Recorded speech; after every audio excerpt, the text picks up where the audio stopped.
Looking for a new fun.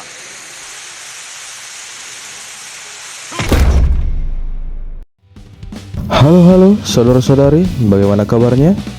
Kembali lagi bersama saya Andre yang akan merangkum sebuah alur cerita film yang berjudul Escape from Alcatraz.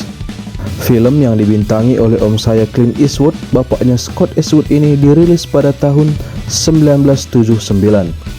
Sebelum kita lanjut, saya akan sangat senang jika saudara-saudari mensubscribe channel ini agar bisa berkembang lebih baik lagi. Jikalau sudah, saya ucapkan banyak terima kasih karena sudah mau mensupport saya dalam membangun channel ini. Jadi, tanpa berlama-lama lagi, inilah ceritanya. Di sebuah pulau yang terletak tepat di tengah Teluk San Francisco, Amerika Serikat, terdapat sebuah penjara yang memiliki penjagaan yang super ketat, dan penjara itu diperuntukkan untuk para penjahat kelas kakap. Pulau itu bernama Alcatraz Island. Jarak dari pulau itu ke daratan San Francisco kurang lebih sekitar 2 km. Bukan hanya jarak yang cukup jauh, air yang memisahkan pulau dengan daratan San Francisco itu juga memiliki temperatur yang sangat rendah. Jadi, mustahil bagi para tahanan penjara untuk kabur dari sana jika tidak menggunakan kapal ataupun speedboat. Pada tahun 1960, seorang tahanan dari penjara lain bernama Frank Morris dipindahkan ke penjara Alcatraz karena dia selalu bisa melarikan diri dari setiap penjara yang ia tempati.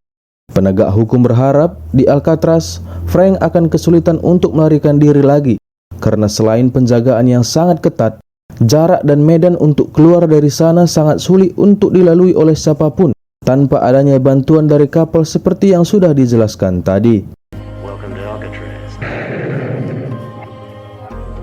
Kepala penjara yang bernama Rudy ini menjelaskan kepada Frank bahwa Alcatraz berbeda dengan penjara-penjara lain yang telah Frank kunjungi, karena di Alcatraz memiliki sistem keamanan yang maksimum dan medan yang sangat sulit untuk dilalui. Dan sepanjang sejarah penjara itu berdiri, belum ada satupun narapidana yang bisa melarikan diri dari Alcatraz dengan selamat. Walaupun itu sebuah fakta, Rudy menjelaskan itu semata-mata untuk menjatuhkan mental Frank Morris, karena dia tahu Frank adalah orang yang sangat jenius. Terlihat memang Frank tidak begitu peduli dengan semua ucapan dari Rudy, karena baginya itu semua tak lebih dari sekedar bau jigong yang keluar dari mulut si Rudy.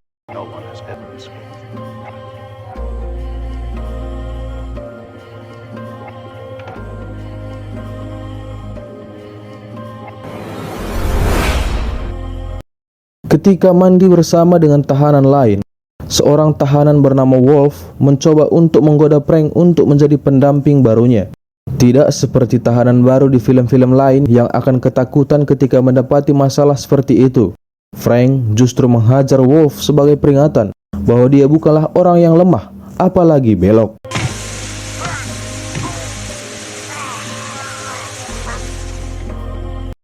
Lalu selanjutnya di lapangan, Wolf mendatangi Frank dan ingin melukai si Frank. Namun Frank bukan orang yang lemah. Dia lalu memberikan perlawanan kepada Wolf yang membuat mereka berdua berakhir di sel isolasi.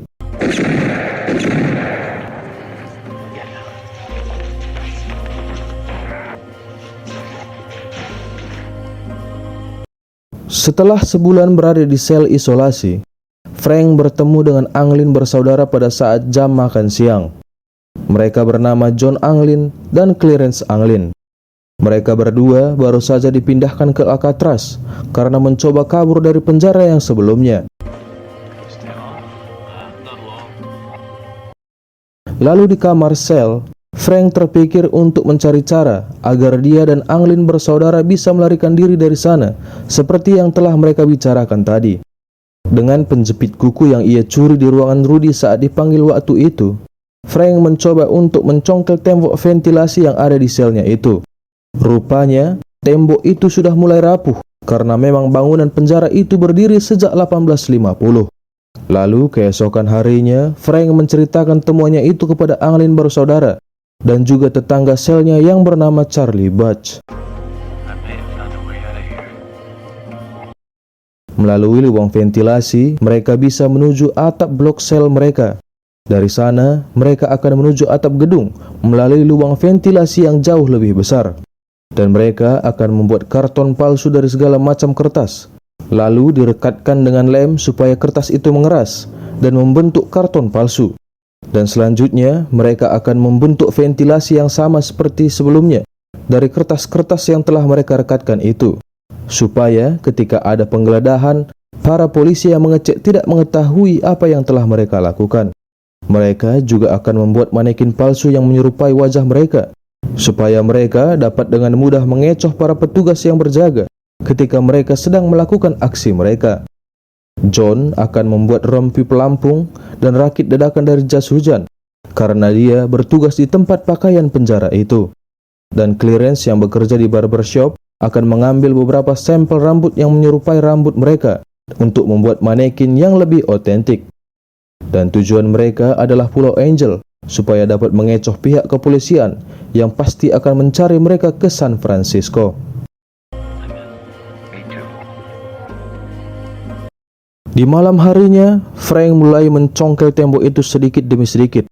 Karena penjepit kuku itu terlalu kecil untuk dia pegang, Frank sedikit kesakitan untuk melakukannya dalam jangka waktu yang lama.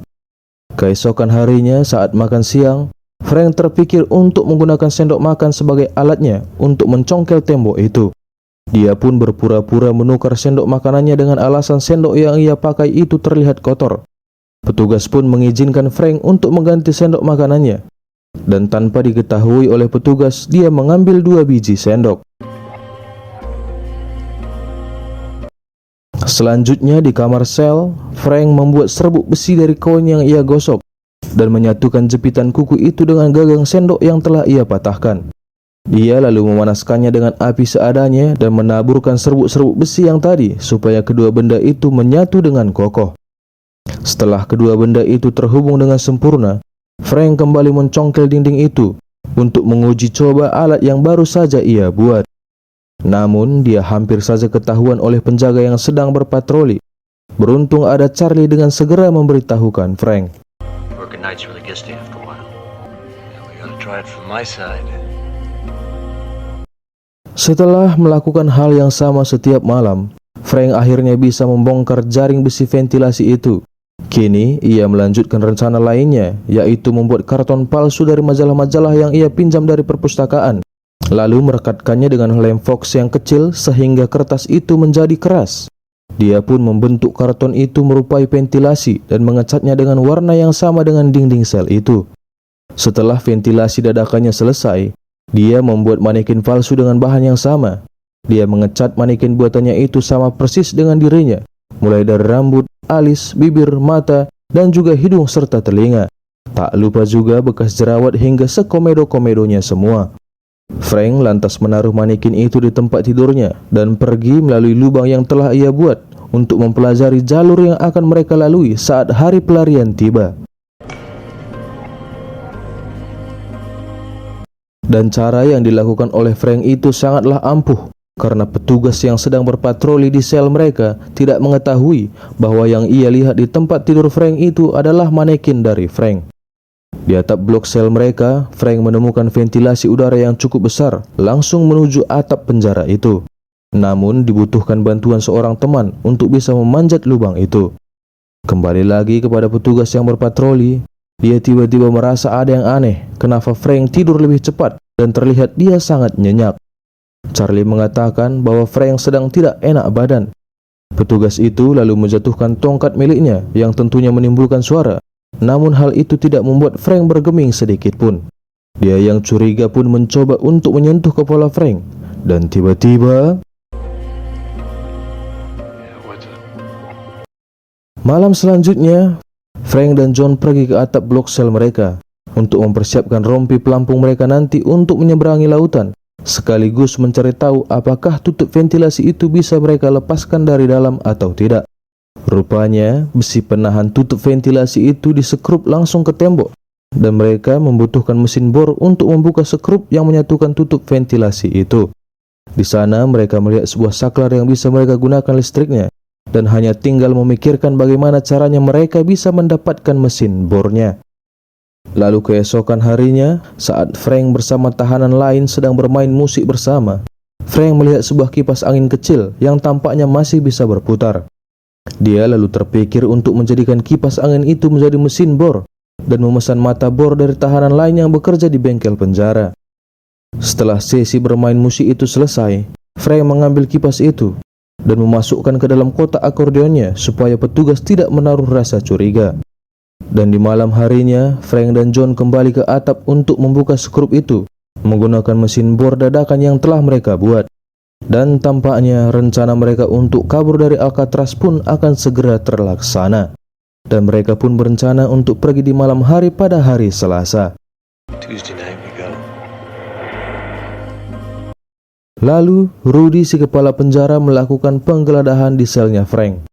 Rudy sempat membuka box akordeon milik si Frank, namun dia tidak menotis lubang ventilasi yang sedikit berbeda dengan sebelumnya. Setelah tak mendapat barang-barang yang berbahaya di selnya Frank, Rudy meminta kepada bawahannya untuk memindahkan Frank pada Selasa pagi atau esok pagi. Rudy merasa curiga karena dia tahu Frank suka tidur larut malam dan mengobrol dengan Charlie. Tuesday morning. Yes, sir. Di saat sedang sarapan, Frank didatangi oleh Wolf yang sudah keluar dari sel isolasi setelah 6 bulan mendekam di sana. Dia mengancam akan membunuh Frank karena Frank telah membuatnya menderita selama 6 bulan di sel isolasi.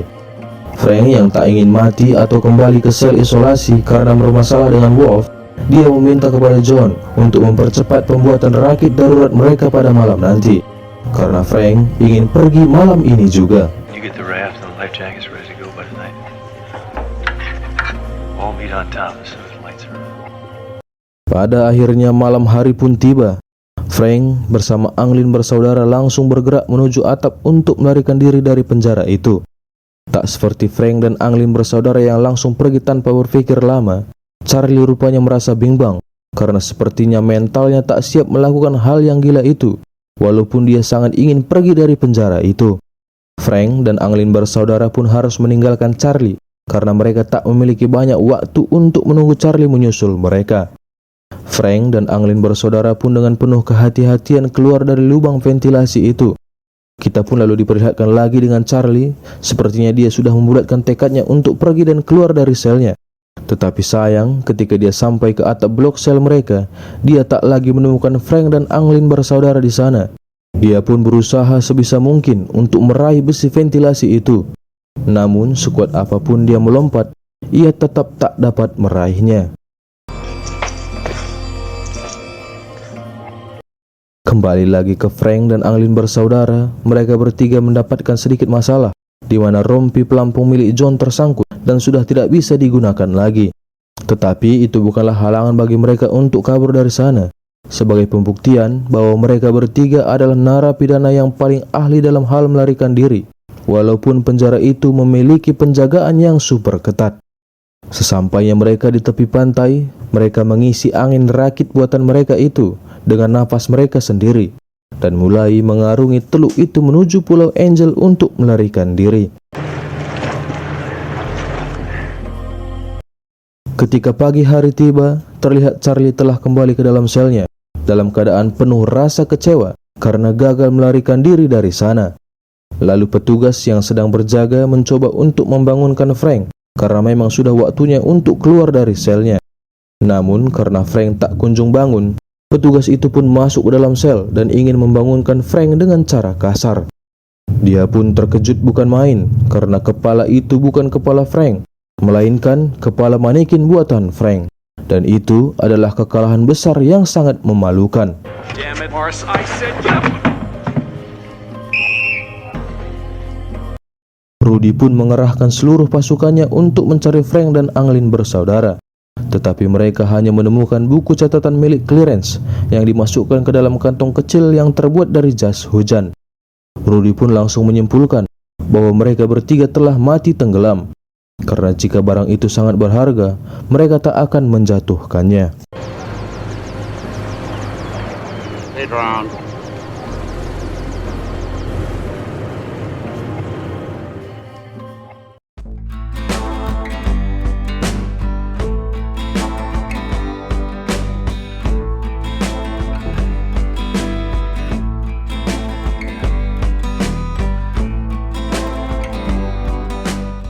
dan film pun selesai. Sekian video dari saya, saudara-saudari. Saya ucapkan banyak terima kasih kepada kalian karena sudah menonton video yang apa adanya ini sampai selesai. Saya juga terima kasih juga karena kalian telah subscribe channel ini, karena itu sangat berarti untuk perkembangan channel ini. Saya Andre pamit mengundurkan diri. Terima kasih.